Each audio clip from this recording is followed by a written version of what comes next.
Candidates, welcome to my original education YouTube channel. आज मैं अपनी इस वीडियो में आपके साथ एसएससी सीजीएल का सिलेक्शन प्रोसेस अपनी इस वीडियो में शेयर करने वाली हूँ। एसएससी सीजीएल का सिलेक्शन प्रोसेस क्या है एंड किस तरह से वर्क करता है, आज मैं डिटेल में आपके साथ वही इस वीडियो में शेयर करने वाली हूँ। तो ये वीडियो उन कैंडिडेट्स के लिए बहुत ज़्यादा इंपॉर्टेंट होने वाली है जो भी न्यू कैंडिडेट्स हैं, ग्रेजुएशन पास्ट हैं एंड उनकी एसएससी सीजीएल में इंटरेस्ट है, इस वैकेंसी में उन कैंडिडेट्स का इंटरेस्ट है, एसएससी सीजीएल में वो करियर बनाना चाहते हैं, उनके लिए ये वीडियो बहुत ज़्यादा इंपॉर्टेंट होने वाली है। तो वीडियो शुरू से लेकर एंड तक पूरी देखिएगा, बिल्कुल भी स्किप मत कीजिएगा। एंड अगर आप मेरे चैनल पर नए हैं तो अभी से चैनल को लाइक सब्सक्राइब कर दीजिए ताकि आप मेरी आने वाली सभी वीडियोस का नोटिफिकेशन आप तक जल्द से जल्द पहुंच जाए, आप मेरी कोई भी नई वीडियो मिस ना कर पाएँ। साथ में जो बेल आइकन है उसे ज़रूर दबा देना कैंडिडेट्स, ताकि जब भी मैं कोई नई वीडियो अपलोड करूं उसका नोटिफिकेशन आप तक जल्द से जल्द पहुंच जाए। इन वीडियो को भी से लाइक एंड शेयर कर दीजिए ताकि बाकी कैंडिडेट्स को भी मेरी इस वीडियो से हेल्प मिल सके। Now let's get start the video. SSC CGL जो भी न्यू कैंडिडेट्स हैं, सीजीएल में अपना करियर बनाना चाहते हैं, उनके लिए सिलेक्शन प्रोसेस जाना बहुत ज़्यादा ज़रूरी होता है। तो चलिए स्टार्ट करते हैं। एसएससी सीजीएल एसएससी की बहुत ज़्यादा अपर लेवल की पोस्ट होती है, अच्छी पोस्ट होती है। इस वैकेंसी में आपका करियर अच्छे से डेवलप भी हो जाता है एंड सैलरी भी आपको बहुत ज़्यादा अच्छी मिलती है। लाइक एमटीएस एंड सीएचएसएल से भी अच्छी सैलरी मिलती है। वो थोड़े इससे नीचे लेवल के एग्ज़ाम्स होते हैं, यानी कि 12th pass and 10th pass exams होते हैं। ये ग्रेजुएशन पर बेस्ड आपके एग्ज़ाम्स होते हैं एंड अच्छे एग्ज़ाम्स होते हैं।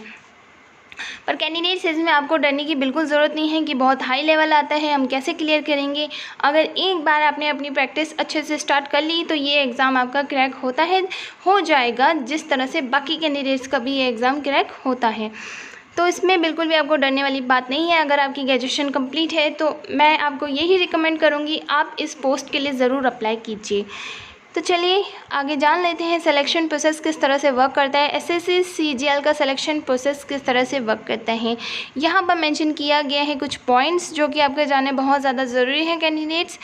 एसएससी सीजीएल का टायर फर्स्ट यहाँ पर मेंशन किया गया है, जो कि मेंशन किया गया है online examination, objective, multiple choice type question. जैसा कि आपको पता है, आप कोई भी एग्ज़ाम देते हैं तो वो आपका ऑनलाइन ही होता है, यानी कि कंप्यूटर बेस्ड ही होता है एंड उसमें आपके ऑब्जेक्टिव टाइप ही क्वेश्चन आते हैं। आप कोई भी एग्ज़ाम क्रैक करने जाते हैं तो यही आता है, आपका objective type multiple choice type questions ही आते हैं।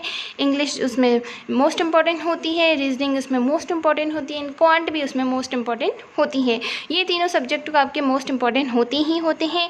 इसमें अगर आप क्लियर हो जाएंगे एसएससी सीजीएल में टायर फर्स्ट में, उसके बाद आपका टायर सेकेंड कंडक्ट करवाया जाएगा, जो कि ऑनलाइन एग्जामिनेशन, वो भी आपका objective multiple choice type question ही होगा। इसमें ये आपको एक एग्ज़ाम और कंडक्ट करवाया जाता है जिसे टायर सेकंड कहा जाता है। फर्स्ट आप ऑनलाइन एग्ज़ाम क्रैक करेंगे तभी आप सेकंड टायर 2 के लिए एलिजिबल होंगे, जो कि आपका again online examination objective multiple choice type ही क्वेश्चन होगा।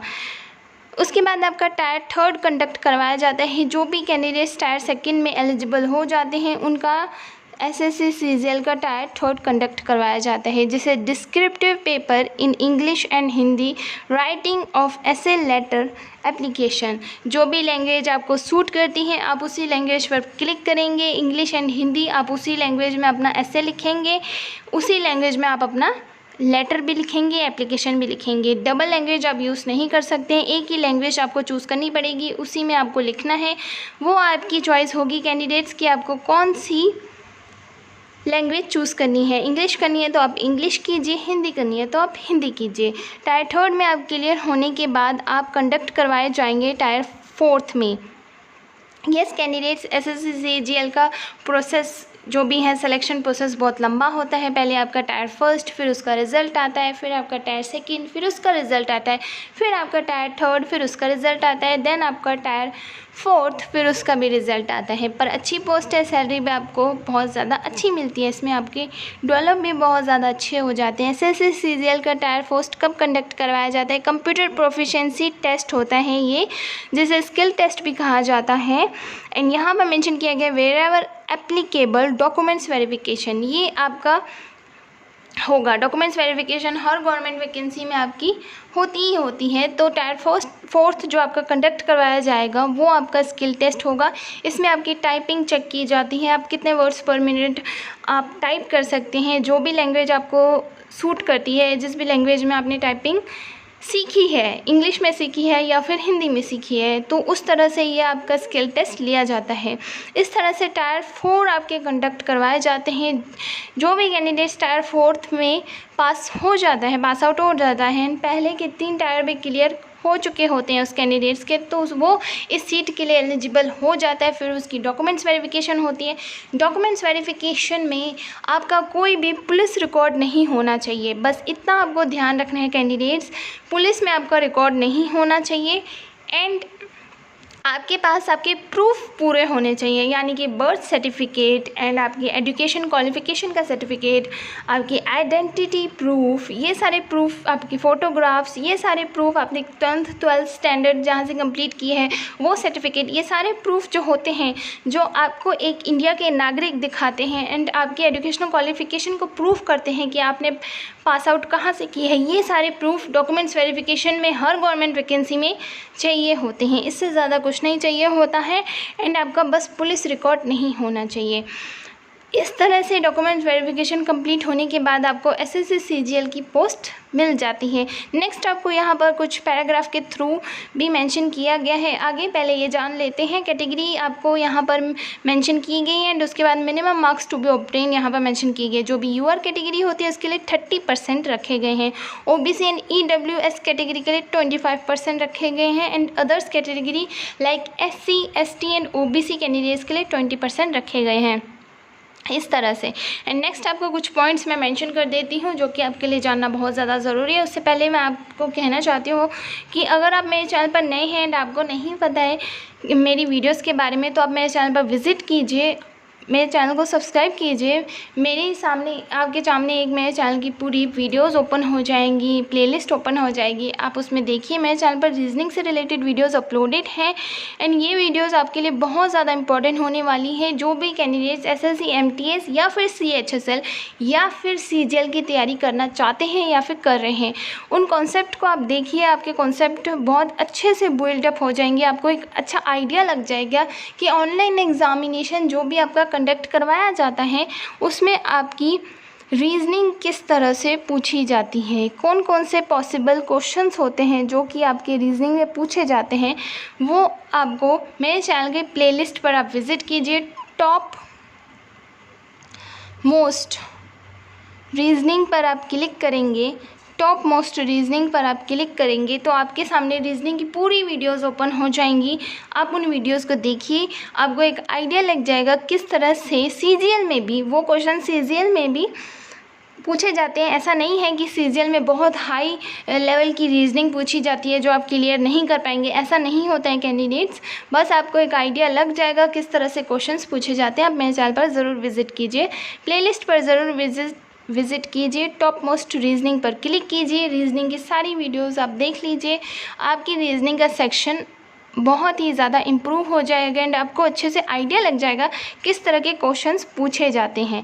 आप इजीली जब ऑनलाइन एग्ज़ाम देने के लिए बैठेंगे तो आप क्लियर कर पाएंगे रीजनिंग के सेक्शन को। रीजनिंग एक स्कोरिंग सेक्शन होता है, इसमें आप ज़्यादा से ज़्यादा मार्क्स अटैम्प्ट कर सकते हैं।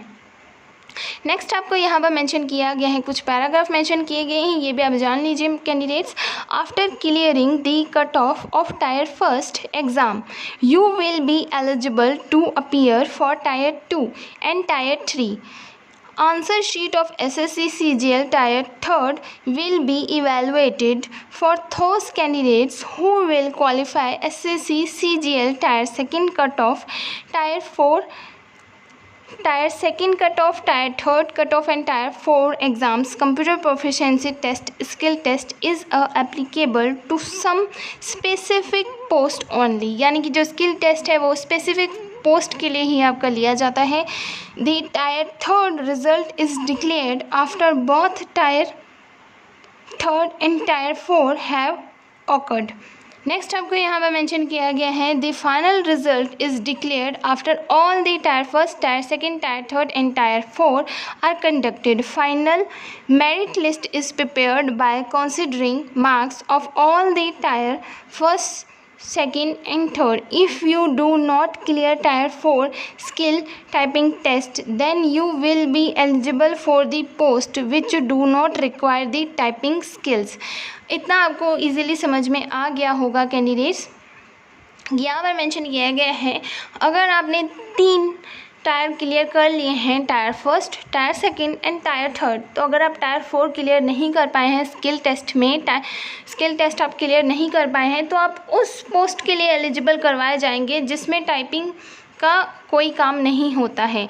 ऐसा नहीं है कि आपको निकाल दिया जाएगा, नहीं, उस हिसाब से ही आपको टायर जो आपने 3 क्लियर किए हैं उस हिसाब से आपको सीट आपकी दी जाएगी, उस हिसाब से आपकी सैलरी डिसाइड की जाएगी। आई जस्ट होप मेरी ये वीडियो आपके लिए इम्पॉर्टेंट नहीं होगी एंड आपको इजीली समझ में आ गया होगा कि एसएससी सीजीएल का सिलेक्शन प्रोसेस किस तरह से वर्क करता है, आपको कौन कौन से टायर क्लियर करने पड़ते हैं, किस तरह से इस वैकेंसी में आपको अच्छी से सीट मिलती है, किस तरह से सैलरी दी जाती है, ये भी आपको एक अच्छा आइडिया लग गया होगा। टायर 4 आपने क्लियर नहीं किया है तो उस हिसाब से ही आपको सीट दी जाएगी, उस हिसाब से आपको सैलरी भी दी जाएगी। इस तरह से आपको एक आइडिया लग गया होगा कि एसएससी सीजीएल का सिलेक्शन प्रोसेस किस तरह से वर्क करता है। आई होप मेरी ये वीडियो आपके लिए हेल्पफुल रही होगी। हेल्पफुल रहे तो वीडियो को लाइक एंड शेयर ज़रूर कीजिएगा। कमेंट बॉक्स में कमेंट करके मुझे ज़रूर बताइएगा आपको ये वीडियो कैसी लगी। एंड तो मिलते हैं फिर नेक्स्ट यूज़फुल वीडियो में, तब तक के लिए thank you, have a nice day, bye bye.